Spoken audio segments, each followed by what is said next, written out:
Hi everyone, welcome to coding sense. इस वीडियो में बात करेंगे कि कैसे इनकमिंग रिक्वेस्ट को पार्स करेंगे नोड जेएस में। ठीक है, पिछले वीडियो में हमने क्या पढ़ाई किया था बेसिकली कि आप डिफरेंट राउट्स को कैसे सेट कर सकते हैं या हैंडल कर सकते हैं। तो लेट्स से यहाँ पे एक राउट है, राइट, ऐड यूज़र्स। अब लेट्स से कि ऐड यूज़र्स बेसिकली रिटर्न करता है एक फॉर्म। यहाँ पे बेसिकली हम रिटर्न कर रहे हैं दीज आर द यूज़र्स। इसको मैं हटा देता हूँ। ठीक है, तो जल्दी से एक फॉर्म रिस्पॉन्स में रिटर्न करते हैं यूज़र को। तो यहाँ पे फॉर्म बनाना पड़ेगा और यहाँ पे नॉर्मल सा फॉर्म, ज़्यादा नहीं, मतलब सिंदूर और टीका ज़्यादा नहीं लगाएंगे इसमें। नॉर्मल सा input type, let's say text. ठीक है, नेम में आप जो देना चाहो, लेट्स से मैं दे रहा एग्जांपल टाइटल। ठीक है, और यहाँ पे इसके साथ एक बटन भी भेजेंगे ताकि बिना बटन का मज़ा नहीं आएगा। सो बटन, ठीक है। और यहाँ पे लेट्स से सेंड या सबमिट, कुछ भी मैं सेंड दे देता हूँ। और यहाँ पे बटन का टाइप क्या रहना चाहिए, बेसिकली सबमिट। ठीक है, बेसिकली जब बटन का टाइप सबमिट हो, बाय डिफ़ॉल्ट तो आई मीन सबमिट रहता है, तो वैसे भी मतलब लेकिन फिर भी दे देते हैं। और यहाँ पे बटन टाइप सबमिट दे रहा। अब लेट्स से अगर मान लीजिए सबमिट होगा तो कुछ एक्शन होना चाहिए, राइट। सो एक्शन पे बेसिकली मैं क्या चाहता हूँ कि जो डेटा लिखा जा रहा है उसको भेज दिया जाए किस राउट पे, एग्जाम्पल के लिए यूज़र्स पे। ठीक है, अब बेसिकली इस राउट को बनाना पड़ेगा हमें। अभी के लिए हम देख लेते हैं काम कर रहा है कि नहीं। तो मुझे स्टार्ट करना पड़ेगा अपना अपना मतलब क्या जो है वही नोड मॉन, और यहाँ पे आपको देना पड़ेगा बेसिकली, या फिर हम npm स्टार्ट भी कर सकते हैं। इससे भी अपना नोड मॉन स्टार्ट हो जाएगा जो हमने कॉन्फ़िगर किया था राउट में, राइट, सॉरी पैकेज.json में, कुछ भी बोल रहा। तो यहाँ पे अगर मैं जाऊँगा, ठीक है, और मैं रिफ़्रेश करूँगा तो आप देखिए हेलो आ रहा है। और अगर मैं यहाँ पे लिखूँ ऐड यूज़र्स, ठीक है, तो भी कुछ नहीं हुआ। इसका सिंपल से रीज़न क्या है, मैंने जो कोड में यहाँ पे लिख के रखा है, मैं कह रहा हूँ कि जब भी स्लैश आएगा ये रिटर्न कर दो। अब बेसिकली इवन तो मैंने कुछ भी लिख रहा, यहाँ पे स्लैश तो है ही है, राइट। तो इसीलिए आपको पता है कि जो भी आपको लिखना है स्लैश से ऊपर लिखना है। ठीक है, अब मैं यहाँ पे बेसिकली चाहे तो आप यहाँ पे नेक्स्ट कर दो तो भी हमारा फंक्शन रन कर जाएगा। ठीक है, अगर मैं नेक्स्ट लिखता हूँ तो भी रन करेगा, यानी नीचे वाला राउट हमारा रन करेगा, राइट। पिछले वीडियो हमने देखा था, अगर मैं रिफ्रेश करूँ तो ये देखिए। और नहीं तो आप इसको हटा दीजिए, ये तो अल्टरनेट ऑप्शन था ही पहले से, है ना। तो लेट्स से मैं क्लियर कर देता हूँ, चीज़ें कम रहे तो ज़्यादा समझ में आएंगी। तो यहाँ पे ये है। अब अभी भी मैं रिफ़्रेश करूँ, ठीक है, तो यहाँ पे आएगी। और क्योंकि मेरा नोड मॉन रन कर रहा है तो जो भी चेंजेस ऑटोमेटिक सेव हो जाती है और नोड मॉन उसको रन कर देता है नोड से, और हमें यहाँ पे आउटपुट दिख रहा है। अब लेट्स से यहाँ पे अगर हम डेटा फिल करते हैं, एग्जाम्पल रोहित, और अगर मैं सेंड करूँगा तो आप ये देखिए जो डेटा हमने अभी सेंड किया या फिर सबमिट किया वो हमें यूआरएल में दिख रही है या बेसिकली एड्रेस बार में दिख रहा है। तो ये बेसिकली बाय डिफ़ॉल्ट क्या, हमारा जो फॉर्म है जो हमने यूज़र को भेजा है, यहाँ पे फॉर्म का मेथड नहीं दिया। तो बाय डिफ़ॉल्ट क्या आपने पढ़ा HTML में कि गेट यूज़ होता है, और बेसिकली हम स्लैश यूज़र्स पे डेटा भेज रहे हैं, राइट। यहाँ पे भी डेटा जा रहा है क्योंकि हमने यहाँ पे एक्शंस में ये दिया है, लेकिन जो डेटा भेजने का तरीका गेट मेथड है, यानी गेट है, राइट, यानी यूआरएल से हम डेटा भेज रहे हैं। और यहाँ पे प्रॉब्लम ये है कि जो डेटा आप भेजोगे यहाँ पे यूआरएल में दिखता है, राइट, थोड़ा सा लेस सिक्योर है, पोस्ट ज़्यादा सिक्योर है। और आप जो भी डेटा भेजते हो यूजिंग गेट, उस पूरा चीज़ वो हिस्ट्री में आ जाता है, राइट, क्योंकि ये चीज़ किसका यूआरएल जो भी है हिस्ट्री का पार्ट बन जाता है ना। तो आपको यहाँ पे क्या करना है, अभी हम भेजते हैं मेथड लगा के, और मेथड हम क्या लगा रहे हैं, पोस्ट। अब वापस चेंजेस सेव किए और मैं वापस रिफ़्रेश करूँगा। अभी मैं रोहित अगर सेंड करूँगा तो अभी जाएगा यूजिंग पोस्ट मेथड, राइट। और ये इसलिए आ रहा है हेलो फ्रॉम एक्सप्रेस जेएस क्योंकि बेसिकली स्लैश यूज़र, राइट, हम इस पे डेटा तो भेज रहे हैं, राइट, लेकिन हमने इसको मिडिलवेयर में हैंडल नहीं किया कहीं पे, राइट। आप ये देखिए स्लैश ऐड यूज़र है, स्लैश है, तो स्लैश ऐड यूज़र अगर मैच नहीं करेगा तो क्या मैच करेगा, ये मैच करेगा, राइट। और बेसिकली ये इसलिए मैच कर रहा है क्योंकि यूज़र से पहले है स्लैश है, राइट। अब गाइस डेटा जा रहा है कि नहीं जा रहा है इसको भी हम वेरीफाई कर सकते हैं। नेटवर्क टैब में जाना है, यूज़र्स पे क्लिक करना है क्योंकि हमारे ये राउट है स्लैश यूज़र्स, इसी को हमने डेटा भेजा है। इसी के ऊपर हम यहाँ पे देख सकते हैं कि एक्चुअली फॉर्म से डेटा जो जा रहा है यूजिंग पोस्ट मेथड जा रहा है, इसलिए हमें यूआरएल में भी नहीं दिख रहा। पेलोड पे जाके हम देख सकते हैं बेसिकली डेटा क्या गया, राइट। सो जो इनपुट था उसका नेम का वैल्यू क्या था, टाइटल, और जो वैल्यू भेजा हमने Rohit, right. So basically data जा रहा है। अब इस डेटा को यूटिलाइज़ करना है या फिर रीड करना है, जा किस पे रहा है, इस पे जा रहा है, राइट, सॉरी स्लैश यूज़र्स पे भेज रहे हैं हम। तो अभी तक हमने इसके लिए मिडिलवेयर में बेसिकली इस पर्टिकुलर राउट के लिए मिडिलवेयर कहीं नहीं लिखा है, तो एक लिखना पड़ेगा।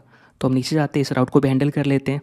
तो app.use, राइट, इसके अंदर हम क्या किसके लिए हैंडल कर रहे हैं, यूज़र्स के लिए, राइट। पाथ, दूसरा कॉल बैक फंक्शन जो कि हमारा एरो फंक्शन है, अब इसके ऊपर बाय डिफ़ॉल्ट क्या मिलेगा हमें, एक तो रिक्वेस्ट मिलेगा, ठीक है, दूसरा रिस्पॉन्स ऑब्जेक्ट और तीसरा एक फंक्शन जो कि नेक्स्ट, चाहे ऑप्शनल है, आप यूज़ करो चाहे ना करो, लेकिन पोजिशनिंग मैटर करता है। पहले पे आप जो भी नाम दो उस पर रिक्वेस्ट ही मिलेगा, दूसरे पे रिस्पॉन्स मिलता है। मैं शॉर्टकट में RES यूज़ कर रहा, जैसे यहाँ बाकी जगह कर रहा।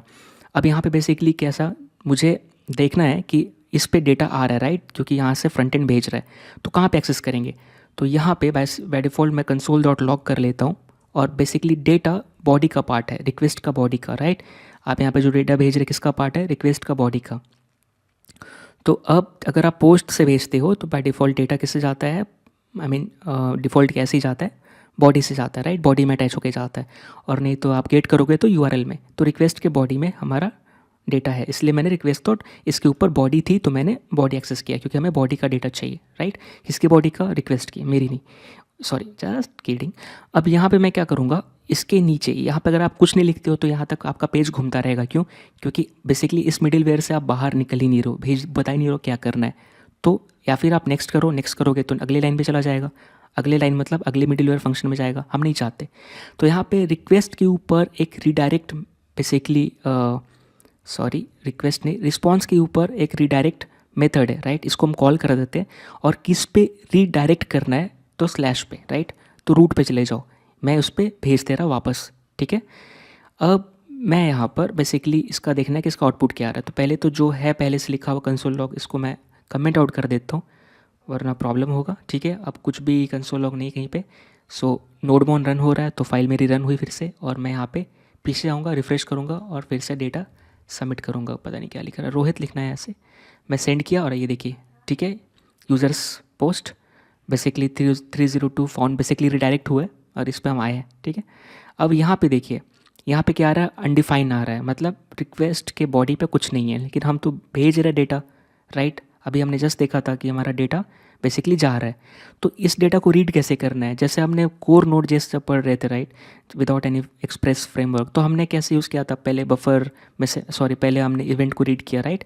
तो बेसिकली चंक, हर एक चंक को एरे में रखा, फिर जब एक इवेंट होती है एंड, राइट, तो वो कंप्लीट होने के बाद होगा। फिर हमने क्या किया, जब रीडिंग कंप्लीट हो गई चंक की तो हमने फिर बफर में से निकाला, ये सारा चीज़ किया, फिर उसको डेटा को स्प्लिट किया, वो सब आपको याद होगा। हम यहाँ पे कुछ नहीं करने वाले, हम यहाँ पे भी क्या करेंगे, हम अब एक्सप्रेस.js यूज़ कर रहे हो। जैसा हमने सुना था एक्सप्रेस.js में basically other packages, third party packages आप इजीली इंटीग्रेट कर सकते हो इंस्टॉल करके, ठीक है। तो पहले हमें यहाँ पे कौन सा पैकेज चाहिए, थर्ड पैकेज, उसका नाम है बॉडी पार्सर, तो उसे इंस्टॉल करना पड़ेगा। और ये बेसिकली इंस्टॉल करने का तरीका क्या है, npm इंस्टॉल, और यहाँ पे बेसिकली हाइफन सेव, चाहे आप पहले लिखो चाहे बाद में, तो मैं यहाँ पहले लिख दे रहा, और इसके बाद मैं लिख रहा बॉडी पार्सर, जो पैकेज का नाम है बॉडी पार्सर, ये पैकेज का नाम है जो हमें बेसिकली हेल्प करेगा इनकमिंग डेटा को रीड करने में, राइट।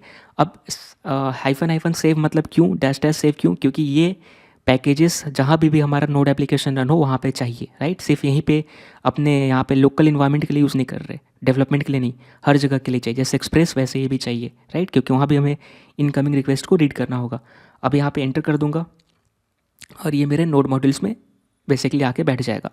अब यहाँ पे क्या करना है, इसको इंपोर्ट करना है। तो मैं यहाँ पे जहाँ थर्ड पार्टी पैकेजेस कहाँ इंपोर्ट कर रहा है, यहाँ पे कोर नोड.js यहाँ पे, तो मैं इसके जस्ट नीचे बेसिकली रिक्वायर, ठीक है, और इसके अंदर क्या चाहिए, बॉडी पार्सर, ऑटोमेटिक सजेशन आ रहा है।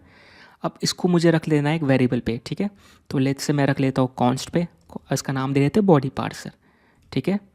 सो बॉडी पार्सर, अब बेसिकली इस ऑब्जेक्ट को यूज़ करेंगे, लेकिन कहाँ पे यूज़ करेंगे, इसको रजिस्टर करना पड़ेगा मिडिलवेयर में, या मिडिलवेयर के साथ यूज़ करना पड़ेगा। अब यहाँ पे हमारा राउट जा रहा है, राइट, तो अब इसके ऊपर हम यहाँ पे लिख सकते हैं, बेसिकली यहाँ पे जस्ट ऐप जा मेरा, मैं यहाँ पे हमारा ऐप असाइन हो रहा है यहाँ पे, ठीक है। यहाँ पे इसके नीचे सारे मिडिलवेयर है, ठीक है। तो मैं बॉडी पार्सर पहले ही बॉडी पार्स कर लेना चाहता हूँ, ऐसा कुछ यहाँ पे करना चाहता हूँ, रजिस्टर करना चाहता हूँ। अब बेसिकली इसको करना कैसे है, तो हमें इंटीग्रेट करना है मिडिलवेयर में, ठीक है। तो ऐप.यूज़ और इंटीग्रेट या रजिस्टर करना है, क्या नाम है, बॉडी पार्सर पैकेज। तो हमने इस पर इम्पोर्ट किया, तो हमने यूज़ किया। अब इसके उस ऑब्जेक्ट के ऊपर बेसिकली क्या है, एक URL एनकोडेड करके मेथड है, इसको मैं यूज़ करूँगा। इस मेथड है तो इसको कॉल करना पड़ेगा। अब ये बेसिकली क्या किया आपने मिडिलवेयर में ये पास कर दिया। अब ये क्या करेगा बेसिकली, ये फंक्शन अभी आपको दिखेगा नहीं, लेकिन ऐसा ही हो रहा है, पास होगा कहाँ पे, यहाँ पे पास होगा जहाँ पे आप डेटा एक्सेस कर रहे हो, हमें डेटा इस पाथ के लिए चाहिए, तो यहाँ पे पास होगा और हमें रिक्वेस्ट डॉट बॉडी पे डेटा दे देगा, ऐसे ही होगा, ठीक है।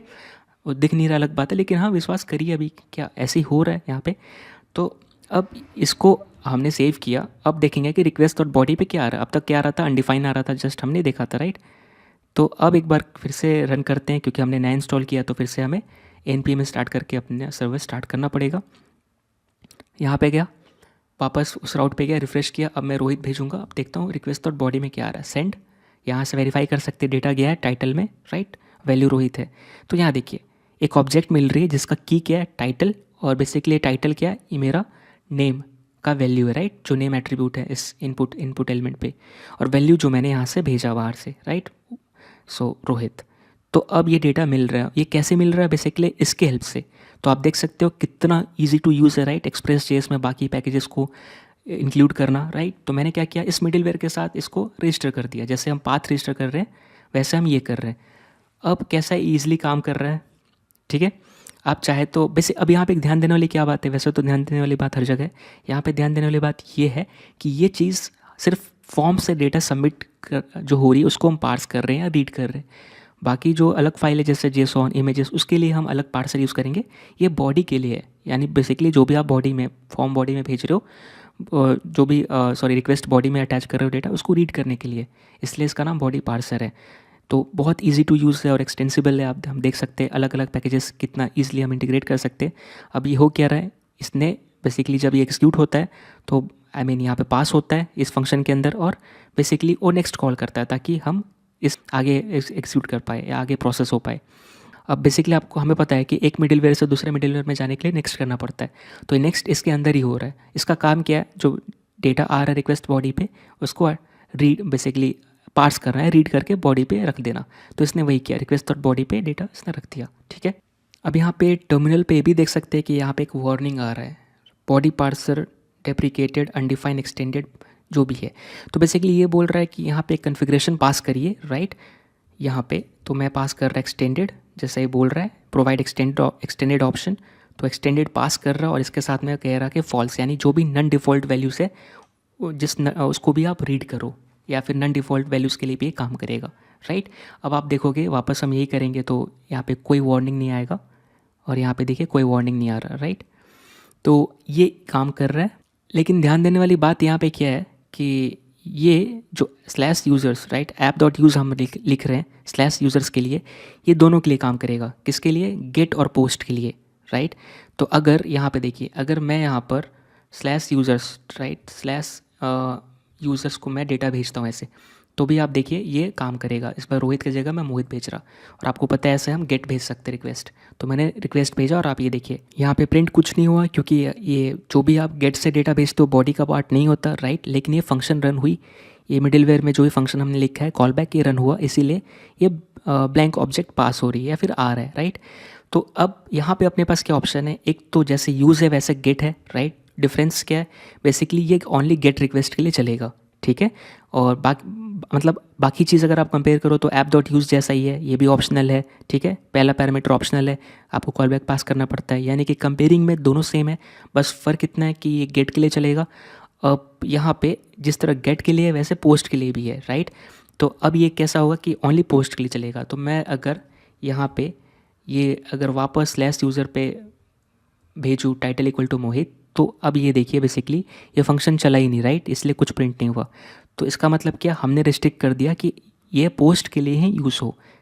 तो अब जैसे आपको पता है कि गेट होता है, राइट, पोस्ट होता है, डिलीट होता है, पुट होता है, यहाँ पे ये सब नहीं काम करेगा, सिर्फ गेट और पोस्ट काम करेगा, राइट। HTML नॉर्मल HTML के साथ ये डिलीट और पुट काम नहीं करेगा, लेकिन गेट और पोस्ट काम करेगा, और इसलिए हम बाद में देखने वाले। लेकिन ऐप डॉट पोस्ट और ऐप डॉट गेट एक्चुअली हम यहाँ पे काम कर सकते हैं या फिर इसको यूज़ कर सकते हैं। तो हमने क्या समझा, जैसे ऐप डॉट यूज़ है वैसे हम ऐप डॉट पोस्ट भी यूज़ कर सकते हैं, और ये पोस्ट के लिए काम होगा। मैं यहाँ पे वेरीफाई भी कर सकते हैं, यहाँ पे मैं अगर बेसिकली स्लैश यूज़र्स पे जाऊँ या फिर ऐड यूज़र्स, यहाँ पे मेरा फॉर्म है, अगर मैं रोहित सेंड करता हूँ तो ये देखिए फंक्शन चलेगी और हमें यहाँ पे डेटा मिल रहा है, राइट। सो ध्यान में ये रखना है। आई होप आपको वीडियो समझ में आया होगा। मिलते अगली वीडियो में, तब तक के लिए थैंक यू सो मच।